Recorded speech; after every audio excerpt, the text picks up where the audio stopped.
আমাদের কাছে দীঘা বা দার্জিলিংয়ের মতোই পুরী অন্যতম জনপ্রিয় ভ্রমণের জায়গা। পুরী ভ্রমণে এসে প্রায় আমরা সবাই ওটিডিসির বাসে বা বেসরকারি বাসে অথবা নিজস্ব গাড়ি ভাড়া করে পুরী শহর ও ভুবনেশ্বর শহরের আশেপাশে থাকা সাইট সিনগুলো ঘুরে দেখি।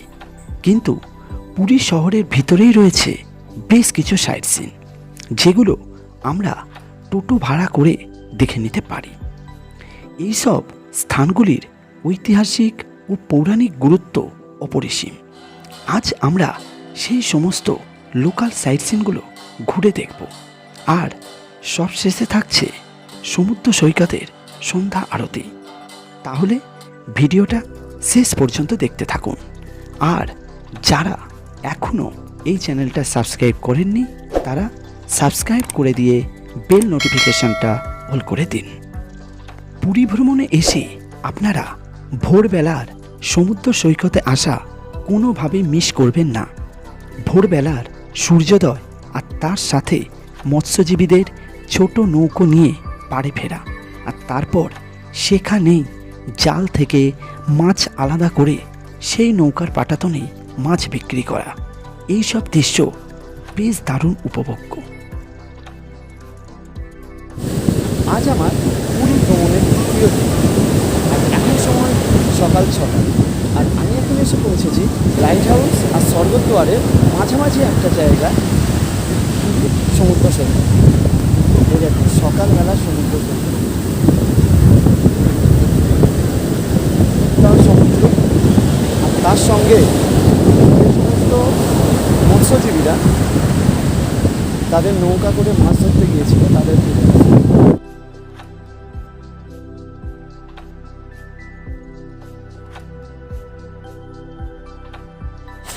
নমস্কার বন্ধুরা, আমি সুশান্ত আর আপনারা দেখছেন ট্যুর লাভার সুশান্ত। আজ আমার পুরী ভ্রমণের তৃতীয় দিন। আর এই তৃতীয় দিনের পুরী ভ্রমণে আমি এখন বেরিয়ে পড়েছি পুরীর কিছু লোকাল সাইট সিন করতে। এখন সময় সকাল 7:30। আমাদের টোটো এসে গেছে। এই যে আমাদের টোটো, আগে থেকেই বুক করে রেখেছিলাম টোটোটা। তো চলুন তাহলে প্রভুর নাম নিয়ে আজকের যাত্রা শুরু করা যাক। আজ আমরা ঘুরে দেখব পুরীর আশেপাশের কিছু লোকাল সাইট সিন। আর এই সাইট সিনটা করার জন্য আমরা একটা টোটো ভাড়া করে নিয়েছি। ভাড়া পড়েছে 800 টাকা। এখন সময় সকাল 8টা। এই লোকাল সাইট সিন করতে মোট কত সময় লাগবে, কোথায় কত খরচ হবে, তার সম্পূর্ণ বিবরণ থাকবে এই ভিডিওতে। তাই ভিডিওটা স্কিপ না করে শেষ পর্যন্ত দেখতে থাকুন। পুরীর ব্লু ফ্ল্যাগ গোল্ডেন বিচের নাম তো আমরা সবাই শুনেছি, কিন্তু আমরা এখন এসে পড়েছি নীলাদ্রি বিচে। এটি রয়েছে ওটিডিসি পান্থনিবাসের কাছাকাছি। এই বিচে প্রবেশের ক্ষেত্রে কোনো প্রবেশ মূল্য লাগে না। বিচে প্রবেশের মেন গেটের সামনেই রয়েছে একটি সুন্দর সাজানো বিস্তৃত বাগান, যে জায়গাটি মর্নিং ও ইভিনিং ওয়াক ও তার সঙ্গে যোগ ব্যায়ামের জন্য আদর্শ।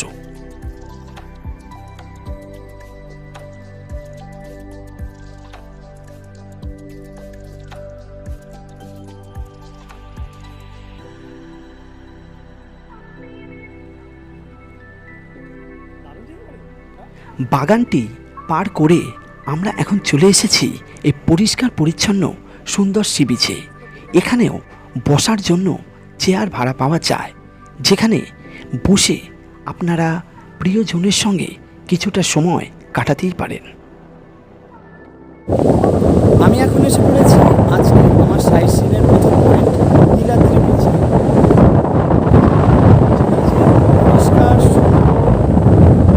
পরিষ্কার দেখতে পাওয়া যাচ্ছে। এই বিচটার নাম নীলাদ্রি বিচ। এখানে নাম লেখা রয়েছে। দারুণ সুন্দর জায়গা। আপনারা ভ্রমণে এলে এই জায়গাটা একবার আসবেন, বেশ ভালো লাগবে। একদম পাশেই রয়েছে ওদিকে ফ্ল্যাগ বিচ, সেটাও আমি আপনাদের দেখাবো। আমরা এখন এসে পড়েছি সোনার গৌরাঙ্গ দেখতে। এই গেটের ভিতর রয়েছে সোনার গৌরাঙ্গ, কিন্তু গেটের ভিতর ভিডিও করা বা ছবি তোলা সম্পূর্ণ নিষেধ থাকার জন্য এর বেশি কিছু আর দেখাতে পারলাম না। এখন আমরা এসে পড়েছি বেদি হনুমান মন্দিরে। এই মন্দিরটি সকাল 6টা থেকে সন্ধ্যা 6টা পর্যন্ত খোলা থাকে। এখানে মন্দিরে প্রবেশের জন্য 5 টাকার টিকিট কাটতে হয়।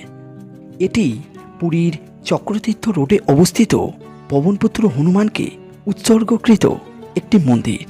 এই মন্দিরটির ধর্মীয় ও পৌরাণিক ইতিহাস তাৎপর্যপূর্ণ। বেদি হনুমানের আক্ষরিক অর্থ শৃঙ্খলিত হনুমান। পৌরাণিক কাহিনী অনুসারে প্রভু জগন্নাথ ভগবান হনুমানকে দিনরাত সমুদ্রের গ্রাস থেকে পুরীকে রক্ষা করার দায়িত্ব দিয়েছিলেন। কিন্তু একবার হনুমান প্রভুকে না জানিয়ে লাড্ডু খেতে অযোধ্যা চলে যান এবং সমুদ্রের জল পুরীর মন্দিরে ভিতর প্রবেশ করে। এই কথা জানতে পেরে প্রভু জগন্নাথ হনুমানের হাত পা দড়ি দিয়ে বেঁধে সমুদ্র তীরে সতর্ক থাকতে নির্দেশ দেন এবং তারপর থেকেই সমুদ্রের জল আর কখনো পুরীর মন্দির পর্যন্ত আসেনি। আমরা এখন এসে পড়েছি চক্র নরসিংহ মন্দিরে। এটি ভগবান নরসিংহকে উৎসর্গকৃত একটি মন্দির। এটি পুরীর লোকাল সাইট সিনগুলোর মধ্যে অন্যতম প্রধান। এই মন্দিরে প্রবেশের জন্য 5 টাকার টিকিট কাটতে হয়। কালাপাহাড় যখন পুরী আক্রমণ করে দেবতাদের ভাঙচুর করছিলেন, তখন তিনি শান্ত নরসিংহের মূর্তি দেখেন এবং তার ক্রোধ প্রশমিত হয় এবং নিজ পরিকল্পনা অনুযায়ী তারপর আর দেবতাকে ভাঙতে পারেননি।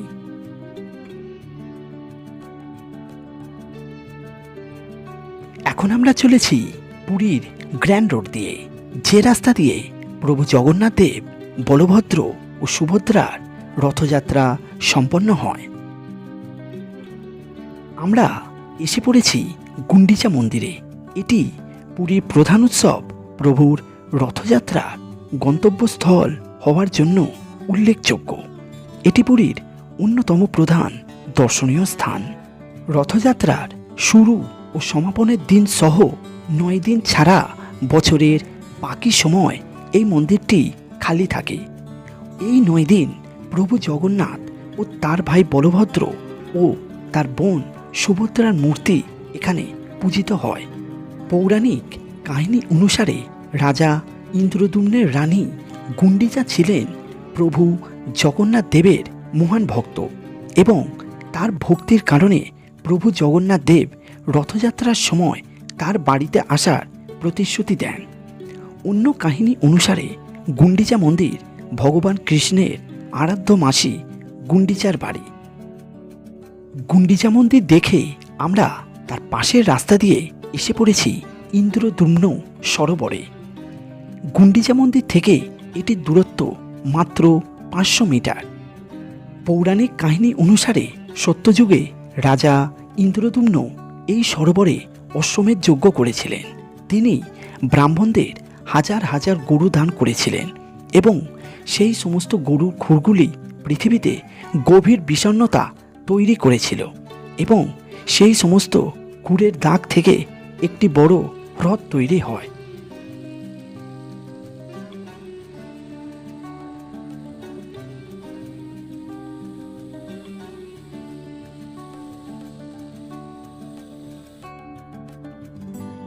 আমরা চলেছি পুরীর গ্র্যান্ড রোডের উপর দিয়ে পুরী স্বর্গদ্বারের দিকে, আর যাবার পথেই এসে পড়েছি মৌসীমা টেম্পেলে। এটি অর্ধশানী মন্দির নামেও পরিচিত।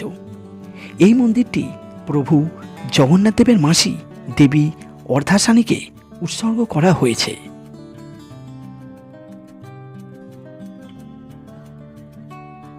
আমরা এখন এসে পড়েছি পুরীর লোকাল সাইট সিনগুলোর মধ্যে অন্যতম নরেন্দ্র সরোবরে। এই জলাশয়টি 873 ফুট লম্বা এবং 743 ফুট চওড়া।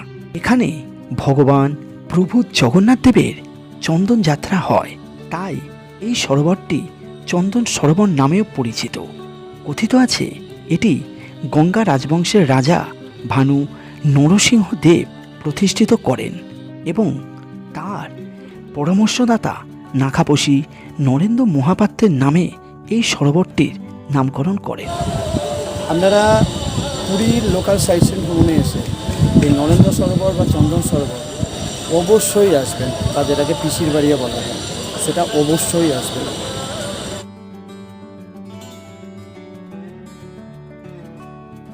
এরপর আপনারা দেখে নিতে পারেন নরেন্দ্র সরোবরের ঠিক কাছেই রয়েছে শ্রী শ্রী জটিয়া বাবার আশ্রম সমাধি। এখন আমরা এসে পড়েছি পুরীর লোকাল সাইট সিনগুলোর মধ্যে অন্যতম প্রধান দর্শনীয় স্থান জাপানি বুদ্ধ মন্দিরে। মন্দিরে প্রবেশের সাথে বাম দিকে দেখতে পাবেন একদল দক্ষ কারিগর তাদের নিপুণ হাতে পাথর কেটে নানান মূর্তি তৈরি করছেন। এখানের মূর্তি বিদেশে রপ্তানি হয়। পরিষ্কার পরিচ্ছন্ন ও দারুণ সুন্দরভাবে সাজানো এই জাপানি বৌদ্ধ মন্দিরটি আপনারা দেখতে কোনোভাবেই মিস করবেন না।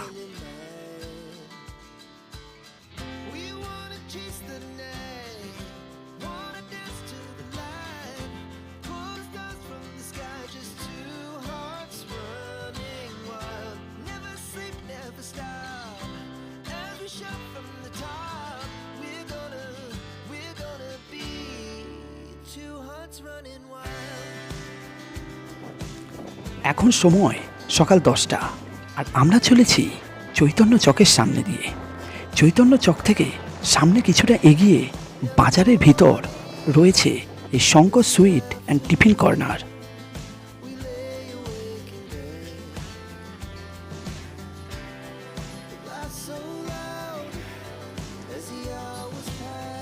এখানে পুরি, বড়া, ইডলি, সিঙ্গারা, উপমা ও নানা রকম মিষ্টি পাওয়া যায়। আমরা এখানে নিয়ে নিলাম উপমা সঙ্গে সিঙ্গারা। উপমা আর সিঙ্গারা নিয়ে দাম পড়ল প্রতি প্লেট 30 টাকা।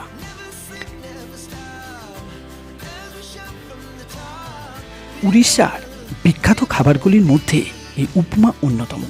উপমা তার সঙ্গে সিঙ্গারা, ঘুগনি ও চাটনি খেতে বেশ ভালোই ছিল। আপনারা এসে ট্রাই করতে পারেন।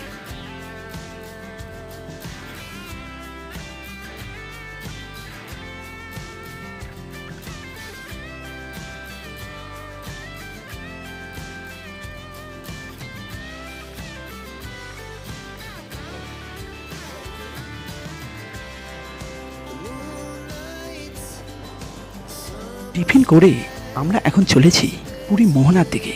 আর পথেই রয়েছে মা বিপত্তারিণী চণ্ডী দেবীর মন্দির। সমুদ্র সৈকতের ঠিক পাশেই রয়েছে এই মন্দিরটি। মন্দিরের ভেতরেই রয়েছে মা বিপত্তারিণীর একটি মূর্তি।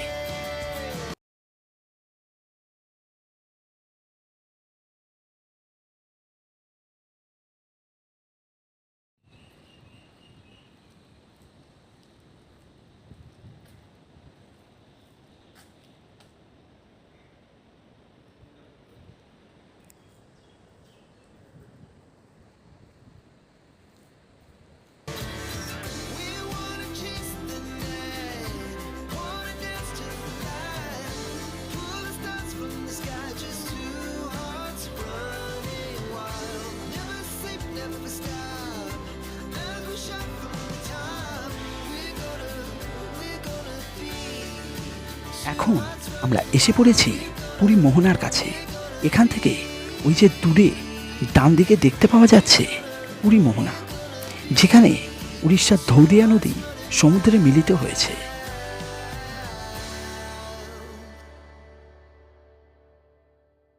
এই মোহনা পার করে কিছুটা এগোলেই রয়েছে পুরীর লোকাল সাইট সিনগুলোর মধ্যে অন্যতম দর্শনীয় স্থান শ্রী শ্রী ওমকারেশ্বর মহাদেব মন্দির। স্বর্গদ্বার থেকে মাত্র 5.5 কিলোমিটার দূরে অবস্থিত এই মন্দিরটি। এটি ধৌদিয়া নদীর তীরে অবস্থিত ভগবান শিবকে উৎসর্গকৃত একটি মন্দির। মন্দিরে প্রবেশের সামনেই রয়েছে একটি বিশাল বড় মহাদেবের মূর্তি।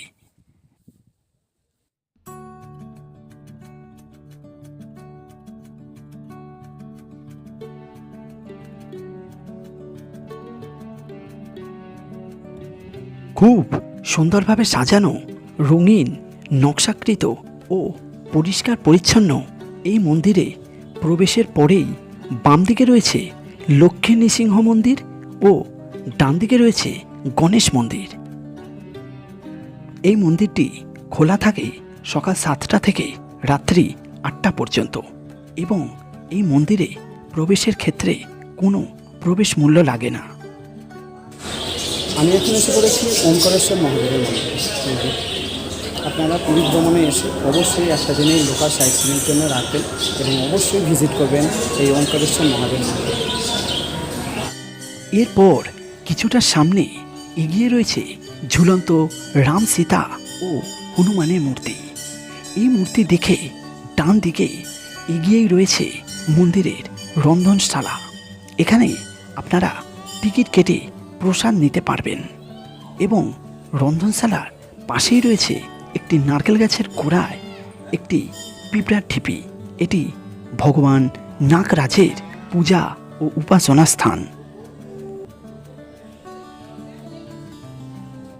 এখন আমরা চলেছি সন্তোষী মাতার মন্দিরের ঠিক পাশেই 108টি জ্যোতির্লিঙ্গের ঘরে।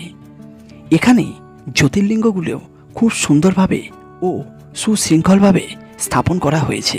এখানে আপনারা চাইলে জ্যোতির্লিঙ্গগুলিতে ফুলের মালা ও জল ঢালতে পারেন।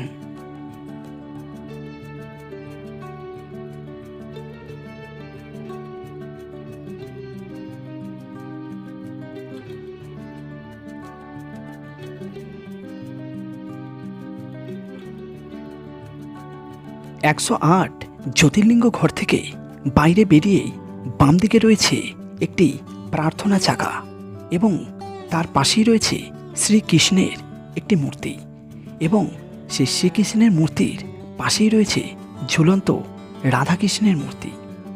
এই রাধাকৃষ্ণের মূর্তি পেরিয়েই আপনারা দেখতে পারবেন হনুমানজির একটি মন্দির। আমি এখন এসে পড়েছি গৌড় বিহার আশ্রম। এই যে আমাদের সামনেই রয়েছে এখন গৌড় বিহার আশ্রম, সে পল্লব আর তার পাশে রয়েছে জয়ন্ত। আর আমরা এখন এসে পড়েছি এই যে আমাদের পাশেই রয়েছে ওই যে গৌড় বিহার আশ্রম। গৌড় বিহার আশ্রমে আমরা এখন যাব। এই হচ্ছে রাহুলদা, যিনি আজকে আমাদের টোটো করে ঘোরাচ্ছেন। মোটামুটি পুরোটা বেশ খুব সুন্দরভাবে ঘুরিয়ে দেখাচ্ছেন, ব্যবহারও খুব ভালো। তো আমি ডেসক্রিপশান বক্সে এনার নম্বর দিয়ে দেবো, আপনারা চাইলে যোগাযোগ করে নিতে পারেন ফোন করে। আমরা এখন এসে পড়েছি গৌড় বিহার আশ্রমে। পুরীর স্বর্গদ্বার থেকে এই আশ্রমটির দূরত্ব 4 কিলোমিটার। আসতে সময় লাগবে 15 মিনিট। আশ্রমে প্রবেশের সামনেই রয়েছে সিদ্ধিদাতা গণেশজির একটি সুন্দর মূর্তি। পুরীর লোকাল সাইট সিনগুলোর মধ্যে এটি অন্যতম প্রধান। এখানে প্রবেশের ক্ষেত্রে 10 টাকার টিকিট কাটতে হয়। গণেশজির মূর্তি থেকে কিছুটা সামনে এগোলেই রয়েছে প্রভু জগন্নাথ দেবের একটি প্রতিকৃত এবং সেই প্রতিকৃত থেকে কিছুটা সামনে এগোলেই রয়েছে রাধাকৃষ্ণের একটি মন্দির।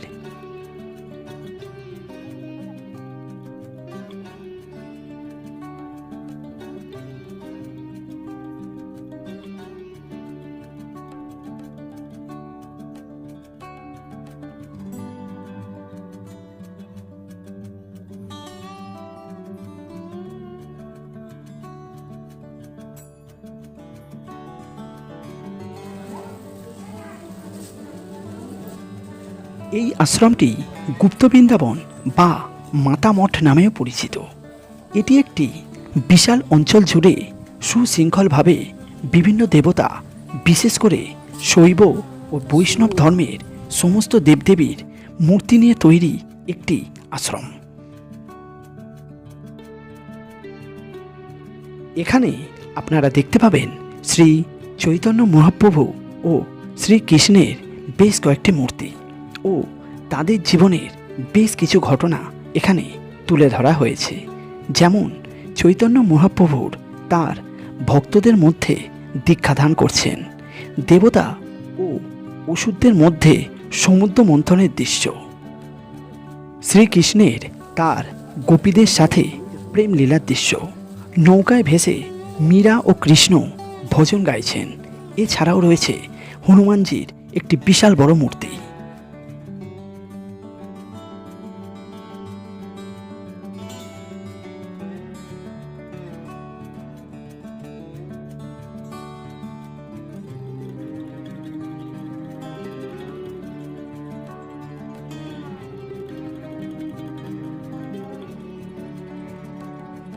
এখন আমরা এসে পড়েছি এই আশ্রমের ভিতরে থাকা একটি হলঘরে, যেখানে শ্রী চৈতন্য মহাপ্রভুর জীবনের নানান ঘটনা ছবির মাধ্যমে তুলে ধরা হয়েছে।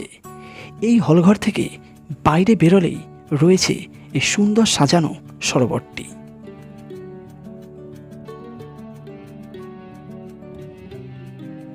এই সরোবরের পাশের রাস্তা দিয়ে কিছুটা সামনে এগোলেই রয়েছে গ্রহরাজ শনিদেবের একটি সুন্দর মন্দির।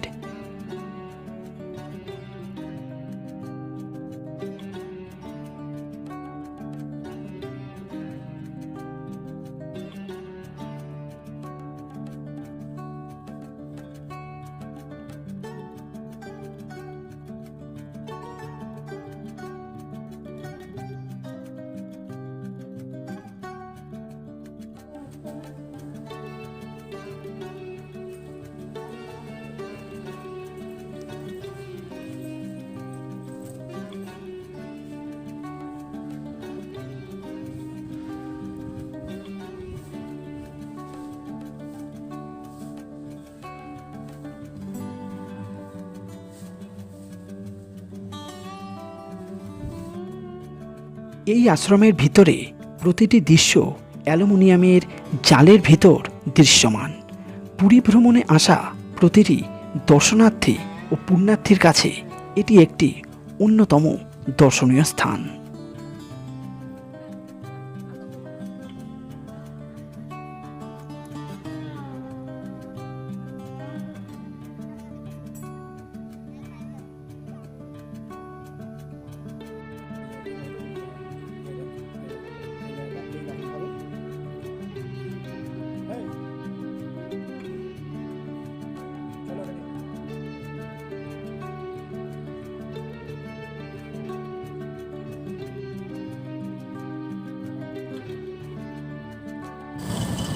আমি এখন এসে পড়েছি অদ্বৈত ব্রহ্ম আশ্রমে।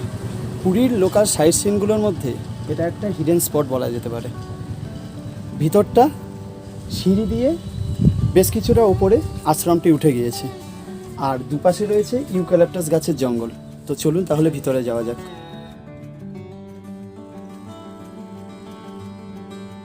আপনারা পুরীর লোকাল সাইট সিন করার সময় এই অদ্বৈত ব্রহ্ম আশ্রমে অবশ্যই আসবেন। সুন্দর শান্ত নিরিবিলি প্রকৃতির মাঝে এই আশ্রমে এসে আপনার বেশ কিছুটা সময় কাটাতে ইচ্ছা করবে এবং এই জায়গাটি আপনাদের বেশ ভালো লাগবে।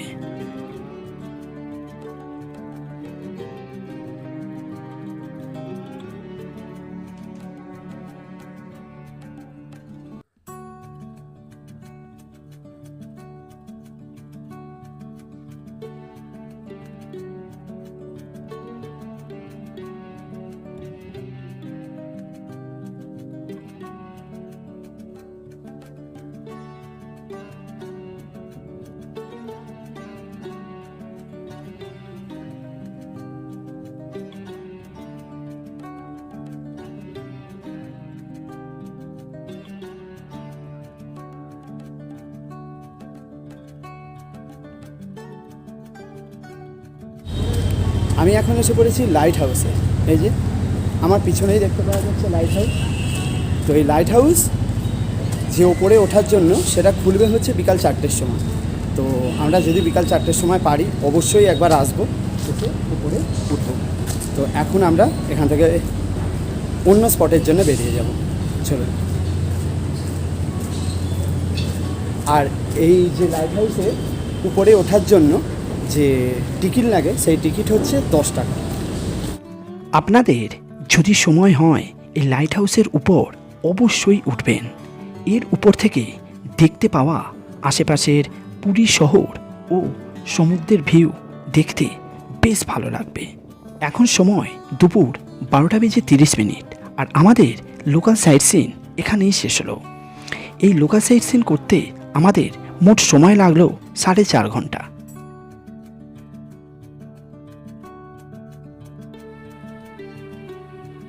ফিরে রেস্ট নিয়ে বিকালে আমরা এখন চলেছি স্বর্গদ্বার থেকে বাজারের দিকে কিছুটা এগিয়ে শ্রী হরিদাস ঠাকুর সমাধি মঠে।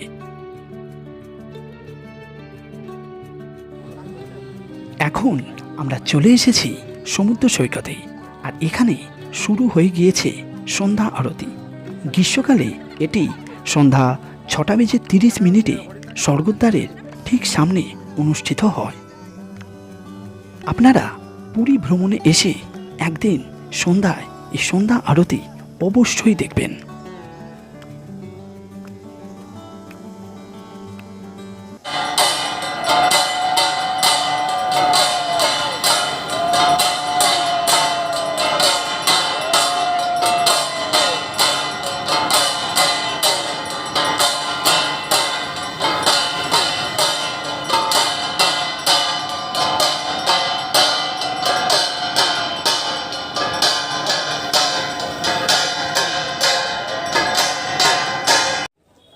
পুরী ভ্রমণে এসে খাজা না কিনে তো আর বাড়ি ফেরা যাবে না, তাই আমরা এখন চলে এসেছি খাজা কিনতে। এখানে নৃসিংহ, কাকাতুয়া ছাড়াও প্রচুর খাজার দোকান রয়েছে, কিন্তু আমরা চলে এসেছি চৈতন্য চকের ঠিক কাছেই গঙ্গুরাম সুইটসে। এখানে সানফ্লাওয়ার তেলের খাজা মাত্র 200 টাকা কেজি।